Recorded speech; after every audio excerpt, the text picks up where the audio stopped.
kita belajar mengenai suatu keterampilan tertentu dalam memahami ataupun kita dalam mencari informasi dan meneliti. Pada dasarnya itu kalau misalnya dari awal, masih awal kita pertama kali kita belajar sesuatu hal yang baru, itu mengapa itu terasa lebih menjadi sulit bagi kita dalam melakukannya, cenderung kaku dalam kita belajar sesuatu yang baru yang ingin kita pelajari atau suatu keterampilan yang kita sukai pada hal itu. Ya, kali ini salah satu jawabannya tentu ini bagian dari kehidupan kita yang tak lupa dari Tuhan telah memberikan anugerah kepada kita sebuah organ yang bernama otak yang ada di dalam diri kita ini menjadi sebuah penjelasan bagi kita semua bahwa otak kita ini memiliki struktur yang begitu kompleks yang bisa dilakukan pada penelitian-penelitian neuroscience tersebut yang ada di dalam diri kita ini, tentunya otak kita, seperti memahami dalam hal belajar, dalam hal meneliti, menelaah, menelusuri, dan kemampuan dalam mencari informasi tertentu. Itu ada kaitannya dengan suatu keterampilan yang ingin kita pelajari, dan tidak bisa lepas juga dari hal-hal yang berkaitan dengan tentunya emosi dan pikiran kita. Jadi ada suatu penjelasan dari teorinya Malcolm Gladwell yang dari salah satu buku Outliers, bahwa kita kinerja untuk mencapai tingkat taraf ahli atau dalam taraf mencapai uh, keterampilan yang mahir tersebut itu membutuhkan rata-rata dalam waktu 10.000 jam latihan yang disengaja untuk mencapainya. Jadi kalau dihitung-hitung dalam 10.000 jam itu dalam sehari, itu ambillah kita hitung dalam sehari 8 jam. 8 jam itu kita lakukan terus menerus setiap harinya, tanpa ada istirahat, tanpa ada liburan, atau tanpa ada santai-santai tersebut, santai-santai sedikit pun pada latihan 8 jam seharian tersebut. Dan dikalkulasikan pada 10.000 jam ini, itu 10.000 jam itu dalam himpunan waktu terkumpul itu kurang lebih kira-kira antara waktu tiga setengah tahun kurun waktu tersebut. Jadi 10.000 jam kalau misalnya dihitung secara himpunan tertentu itu 8 jam sehari, 8 jam sehari, 8 jam sehari, itu membutuhkan waktu sekitar 3 tahun setengah. Dan ini sebenarnya bisa jadi pada praktiknya tingkat perhatian terfokus ini sangatlah melelahkan untuk mencapai suatu keterampilan yang tingkatan taraf ahli atau mahir tersebut. Jadi ini dari teori dari Malcolm Gladwell ini yang disebutkan tadi dari bukunya Outliers ini, ini sempat dibantah oleh salah satu bukunya yang The First 20 Hours. Jadi salah satu karyanya George Kaufman, yang mana dia menyiratkan kepada kita semua, memberitahu kepada kita semua untuk latihan dalam kurun waktu 20 jam untuk mencapai suatu bisa, setidaknya dalam kita melakukan keterampilan tersebut. Walaupun tidak sampai mencapai taraf ahli atau tingkatan mahir tertentu, setidaknya kita bisa melakukan secara mampu kita melakukannya. Jadi dari sini, dari beberapa yang dijelaskan tadi,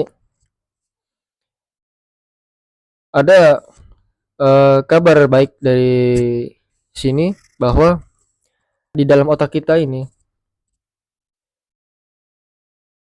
dari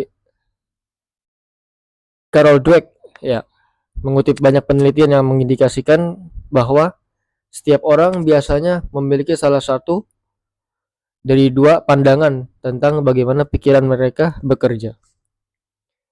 Jadi di antara pola pikir yang dua pandangan ini, dikutip dari menurut Dr. Dweck, bahwa ada pola pikir yang tetap dan ada pola pikir yang bertumbuh. Jadi pola pikir yang tetap ini itu lebih mengarah kepada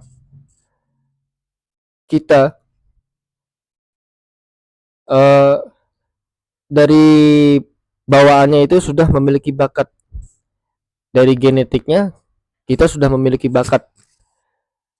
Jadi seandainya seseorang bisa mengerjakan atau melakukan soal-soal matematika yang mudah atau secara gampang, itu sebenarnya itu memang dari genetiknya, dari yang tidak bisa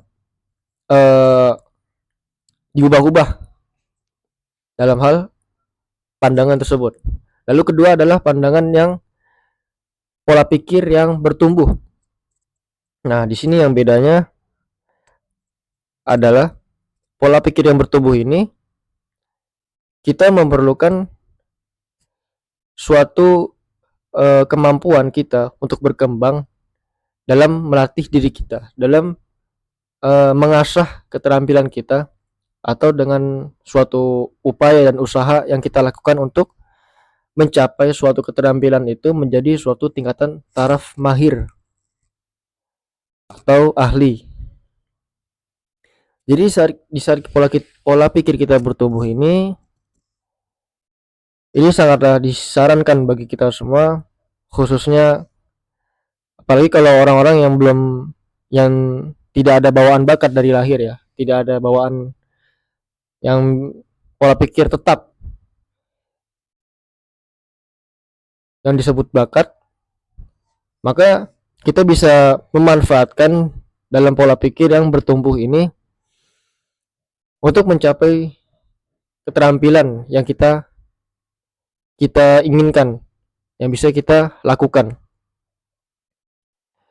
asalkan kita melakukannya dengan suatu ketekunan dan giat atau rajin dalam melakukan keterampilan tersebut, atau berlatih pada komitmen pada setiap prosesnya. Dan ini yang salah satu hal yang harus kita lakukan pada pola pikir yang bertumbuh, yang harus kita manfaatkan, yang harus kita kembangkan pada yang ada di dalam setiap diri kita masing-masing. Maka dari itu, karena ini sangatlah keterhubungan dengan terkait salah satu studi kasus yang pernah dibahas juga, bahwa di dalam otak kita ini ada salah satu sel yang bernama neuroplastisitas. Sel plastisitas ini berfungsi sebagai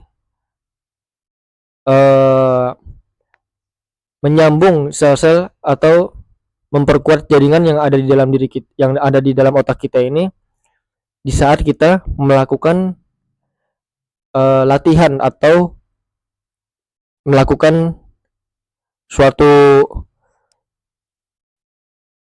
berkembang dalam hal-hal yang ingin kita keterampilan yang ingin kita lakukan atau skill yang bisa kita lakukan. Kita bisa melatih diri kita itu, yang dimana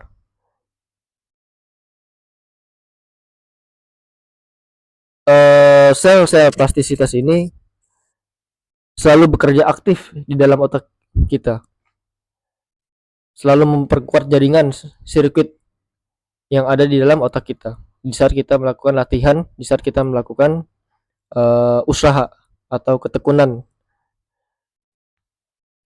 Jadi dari pola pikir yang bertumbuh ini, atau dalam suatu kita menggunakan suatu usaha atau upaya tersebut, memang pada awalnya kita, kalau misalnya kita ingin melakukan suatu keterampilan baru atau hal-hal belajar yang baru, itu pasti pada awalnya kita selalu relatif canggung atau kaku, karena kita baru pertama kali melakukannya, karena kita baru merasakan atau berupaya dalam beradaptasi suatu keterampilan itu.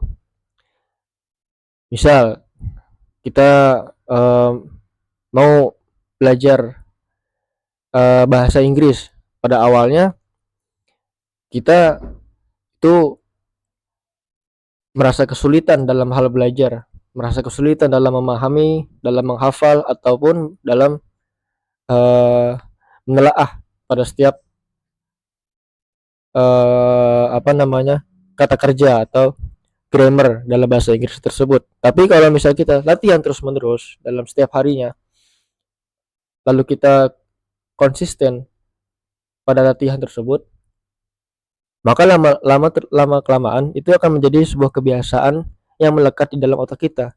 Kita bisa terbiasa dalam berbicara dalam bahasa Inggris tersebut dan menjadi lancar dan lebih banyak berhasil di saat kita terbiasa dalam melakukan belajar dalam bahasa Inggris.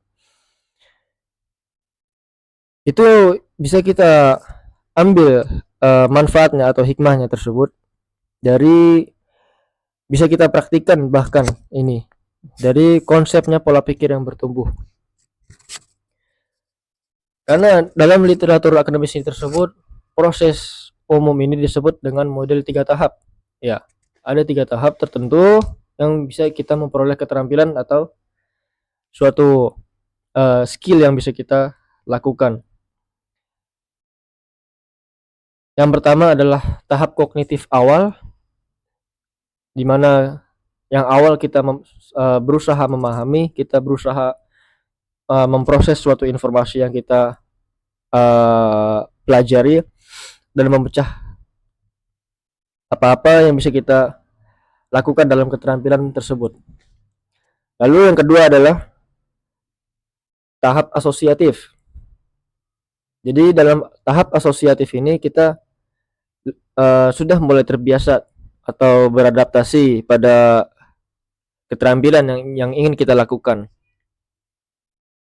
Kita menjadi lebih gampang dalam pendekatan umpan balik yang kita dapatkan di saat kita sudah terbiasa dengan keterampilan tersebut, atau kita sudah menyesuaikan. Jadi dari situ, dari proses asosiatif ini, tahap kedua ini kita sudah mulai mendekati pada tahap taraf yang terakhir yang disebut dengan tingkatan ahli atau mahir, yaitu yang terakhir tahap otonom. Nah, dalam tahap ini kita sudah mahir atau ahli dalam melakukan suatu keterampilan tersebut atau dalam melakukan belajar hal-hal yang baru, skill yang baru, kita sudah efektif dan kita sudah efisien dalam melakukannya. Jadi kita tanpa perlu memikirkannya lagi dalam melakukan suatu tindakan tersebut. Jadi ada salah satu kutipan juga bahwa pikiran Anda seperti otot. Semakin sering Anda menggunakannya, maka semakin sering Anda berkembang, semakin menjadi Anda berkembang.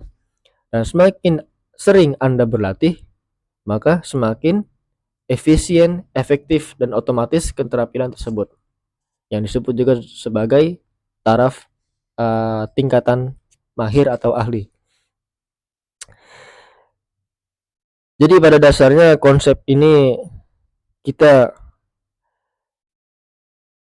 pada hal yang disebutkan teori dari 10.000 jam atau teori dari 20 jam itu sebenarnya tidaklah selalu hal yang diutamakan banget, tapi kita bisa mengetahui dari cara berpikir, pola pikir yang bertumbuh ini, bahwa umumnya yang harus kita lakukan adalah suatu tindakan yang konsisten, yang disiplin, tekun, dan giat yang bisa kita lakukan agar dalam suatu keterampilan atau kita melakukan hal-hal yang belajar baru itu kita bisa mahir atau kita bisa lancar dalam melakukan keterampilan tersebut. Hal inilah yang sebenarnya ingin kita capai sebenarnya, yang sesuatu yang setiap yang ada di dalam diri kita ini yang kita inginkan pada umumnya. Oke, mungkin itu saja yang bisa gue sampaikan kepada kalian, dan jangan lupa untuk selalu subscribe channel ini agar bisa mendapatkan konten menarik dan bermanfaat lainnya. Semoga bermanfaat dan terima kasih sudah menonton. Salam dari gua dan sampai jumpa.